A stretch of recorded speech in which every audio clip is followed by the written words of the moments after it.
Halo semuanya, kenalin aku Krisna Sustanto dengan nomor induk mahasiswa 01312825300044. Aku dari program studi S1 Akuntansi Fakultas Ekonomi di kampus Unsri Bukit di kelas B atau P2. Jadi di video kali ini, aku akan ngejelasin tentang beberapa penerapan fungsi linear yang telah aku pelajari selama mata kuliah Matematika Ekonomi. Jadi, yang pertama itu terkait tentang fungsi demand. Nah, fungsi demand itu atau kurva demand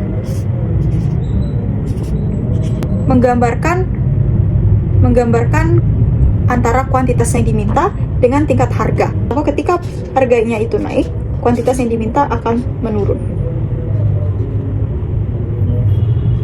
Makanya kurvanya berbentuk downward slope. Kita dapat menulis fungsinya CD sama dengan A min BP. C di sini kuantitas barang yang diminta, sedangkan P di sini merupakan tingkat harga. Dan seperti yang kita lihat ini slope-nya minus ya, karena dia menurun dari kiri atas ke kanan bawah. Selanjutnya kita ada kurva supply atau kurva penawaran. Jadi kurva supply itu sama seperti kurva demand, itu menggambarkan antara tingkat harga dan kuantitas barang yang ditawarkan.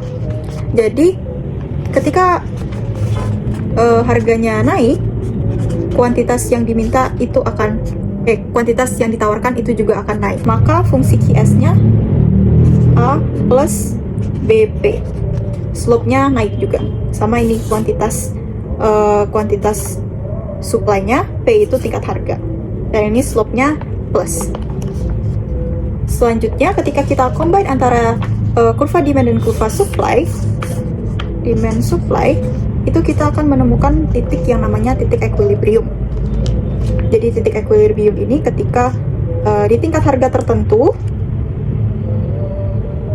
kuantitas barang yang diminta sama yang ditawarkan itu sama. Disinilah harga seharusnya berada, supaya tidak ada terjadi excess supply ataupun shortage. Nah, selanjutnya kita akan beralih langsung ke kurva konsumsi ya. Kurva konsumsi ini kita bisa recall ada yang namanya YD. YD itu merupakan pendapatan disposable income yang didapatkan masing-masing orang yang telah dikurangi oleh pajak dan sebagainya. Terus YD ini sama dengan S plus C. S di sini saving, C di sini sebagai consumption. Lanjut kita ke fungsi consumption. C sama dengan A plus B YD.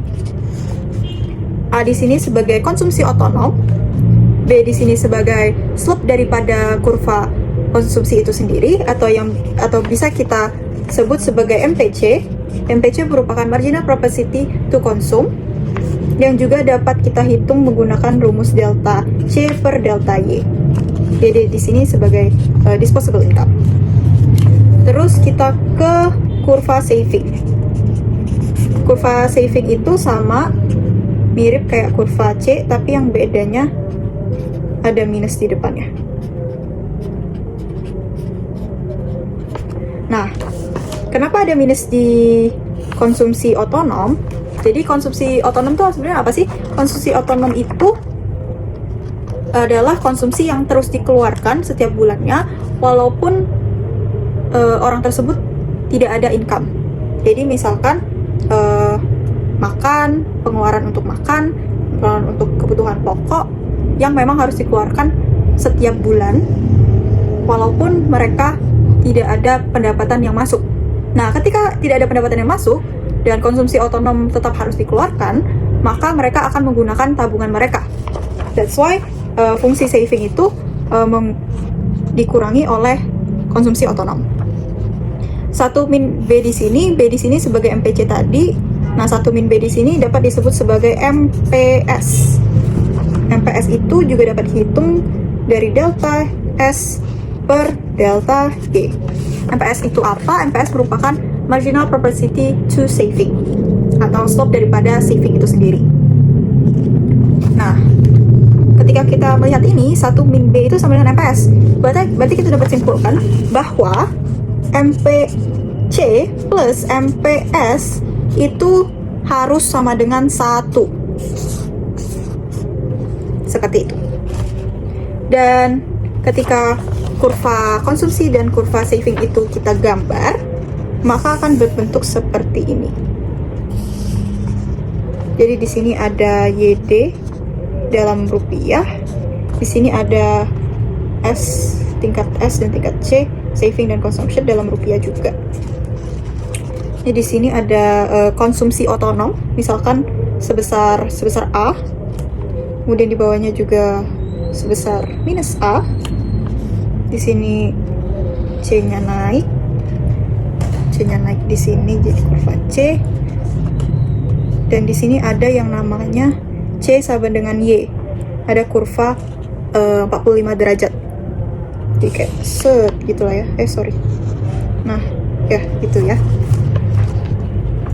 Karena ini kurva C-nya agak tegak, jadi kita harus membuat S-nya agak landai. Kita buat agak landai. Nah ya kayak gitu lah ya. Ini minus A. Nah, titik perpotongan antara kurva 45 derajat, garis 45 derajat dengan kurva consumption, itu kita sebut sebagai BEI atau break even income. BEI ini terjadi ketika pendapatan sama dengan consumption, atau Y sama dengan C. Jadi mereka nggak ada savingnya lagi gitu. Nah, di bawah sini itu kita sebut sebagai de-saving. Sedangkan di atas ini kita sebut sebagai saving. Dan ketika kita tarik garis dari BEI ini ke bawah, ini kurva S-nya harus berpotongan dengan garis di sini. Jadi sebelum BEI mereka akan menggunakan saving mereka yang ada di sini, dan setelah BEI mereka akan dapatkan saving, dapat menabung gitu ya. Seperti itu, semoga dapat dipahami. Kita lanjut ke multiplier effect.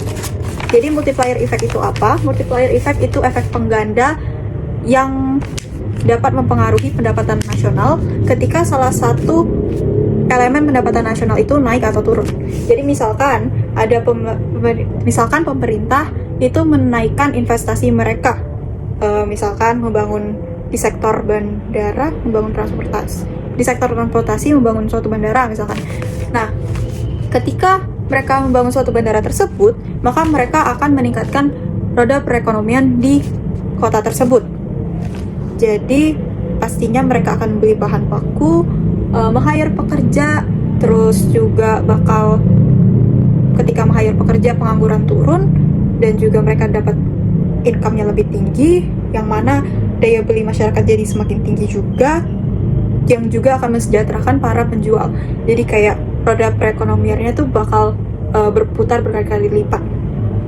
So, tingkat investasinya yang dikeluarkan hanya misalkan 10.000, tapi efek yang akan terjadi pada peningkatan pendapatan nasional itu lebih dari 10.000. Itu yang dinamakan efek pengganda atau multiplier effect. Nah, multiplier effect ini dapat kita hitung dengan beberapa rumus yang ada. Setahu aku itu ada 1/MPS, itu untuk menghitung efek pengganda dari CIGX, if I'm not wrong. Terus ada min 1/MPS. MPS itu untuk menghitung impor, efek pengganda dari impor. Nah, terus ada MPC/MPS, ini efek pengganda dari transfer payment atau subsidi gitu lah ya, transfer payment. Terus ada min MPC/MPS, itu untuk menghitung efek dari tax atau pajak. Jadi kalau kita lihat di sini, ini ada minus dan tidak ada minus gitu ya. Nah, kalau yang ada minus misalkan impor, jadi ketika impornya naik, maka pendapatan nasionalnya itu korelasinya negatif, akan turun. Sama seperti tax. Sedangkan yang lainnya ketika ketika elemennya naik, maka korelasinya positif. Pendapatan nasionalnya juga bakal naik, bahkan berlipat-lipat ganda. Kini kita bakal ke latihan soal sedikit. Jadi misalkan ada fungsi C sama dengan 1 juta plus 0,75 YD gitu ya. Nah, 0,75 di sini itu merupakan MPC karena ini fungsi C. Jadi kalau mau cari MPS-nya gimana? Seperti yang kita ketahui tadi bahwa MPC plus MPS sama dengan 1. Jadi untuk cari MPS, jadi MPS sama dengan 1 dikurang MPC. Hasilnya 0,25. Nah, soal selanjutnya itu diketahui bahwa ada peningkatan investasi dari pemerintah sebesar 1.000 misalnya, sebesar 1.000. Jadi ditanyakan nih, gimana efek dari peningkatan investasi ini terhadap peningkatan pendapatan nasional? Ketika ditanyakan seperti itu, kita dapat menghitungnya dengan menggunakan rumus ini tadi, 1 per MPS. Jadi kita hitung aja, kita jawab 1 min MPS 1 per 0,25. Hasilnya itu 4. 4 ini merupakan efek pengganda atau multiplier effect dari si fungsi ini. Ketika kita mau hitung berapa kenaikan pendapatan nasional, kita dapat hitung dengan menggunakan dengan mengalihkan antara hasil multiplier effect dengan pendapatan nasional yang dinaikkan. Jadi pendapatan nasionalnya akan naik sebesar 4.000. Bisa kita lihat ya, bahwa ada efek pengganda sebanyak 4 kali yang mengakibatkan peningkatan Y-nya itu sebesar 4.000. Walaupun peningkatan investasinya hanya sebesar 1.000. Itulah yang dinamakan multiplier effect. Jadi segitu aja yang dapat aku sampaikan. Semoga dapat dipahami, dimengerti, dan terima kasih telah menyimak sampai akhir. Bye-bye. Ya, maaf sekali jika tidak detail karena terbatas ya. Iya, jujur. Bye.